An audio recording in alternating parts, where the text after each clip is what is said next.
अत्यंत आनंदाचा दिवस आहे। गेली वर्षानुवर्ष भारतीय जनता पार्टीच्या प्रत्येक कार्यकर्त्याने जे स्वप्न कार्यकर्ता म्हणून पाहिलं की येणाऱ्या प्रत्येक निवडणुकीमध्ये यशाच्या दिशेने पार्टी नेण्याच्या दृष्टिकोनातून जे जे प्रयत्न करायला हवेत, गेली वर्षानुवर्ष भारतीय जनता पार्टीचा छोटा छोटा कार्यकर्ता आणि पदाधिकारी हा बूथ लेवलवरती अतिशय ताकदीने प्रयत्न करताना दिसतो आणि त्यांनी तो प्रयत्न केला। असे असंख्य कार्यकर्ते आहेत की ज्यांना निवडणुकांमध्ये संधी मिळाली नाही।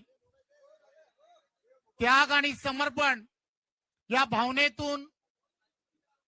असंख्य कार्यकर्त्यांनी पार्टी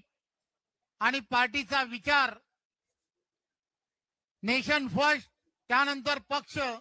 आणि त्यानंतर स्वतः या भूमिकेतून त्यागाची भूमिका ही असंख्य कार्यकर्त्यांनी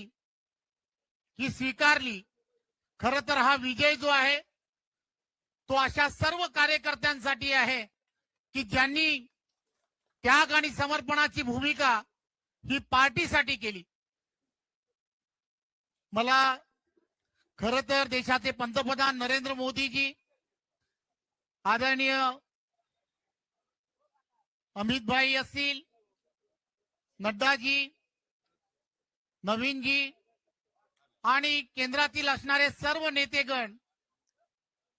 आणि आमचे सर्वांचे नेते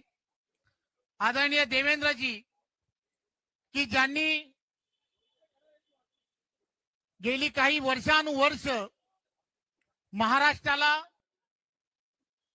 एक दिशा देण्याचं काम, नेहमीच डेव्हलपमेंट म्हणून दिशा देण्याचं काम केलं आणि संपूर्ण निवडणूक ही डेव्हलपमेंटच्या दिशेने नेण्याचं आम्हाला सर्वांना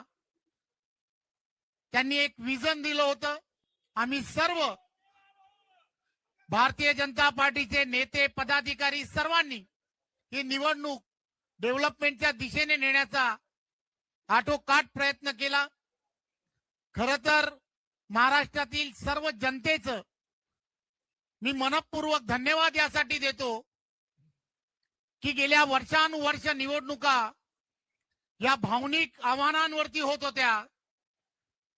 आणि भावनिक आव्हानांवरती बरेच मतदार हे त्या दिशेने जायचे, परंतु ही निवडणूक ही देवेंद्रजींच्या नेतृत्वात महाराष्ट्राने डेव्हलपमेंटच्या दिशेने नेली आणि त्यांचं विजन महाराष्ट्रासाठी ट्रिलियन इकॉनॉमीच्या दिशेने जे आहे ते नेण्यासाठी तुम्ही जो आशीर्वाद दिला त्याबद्दल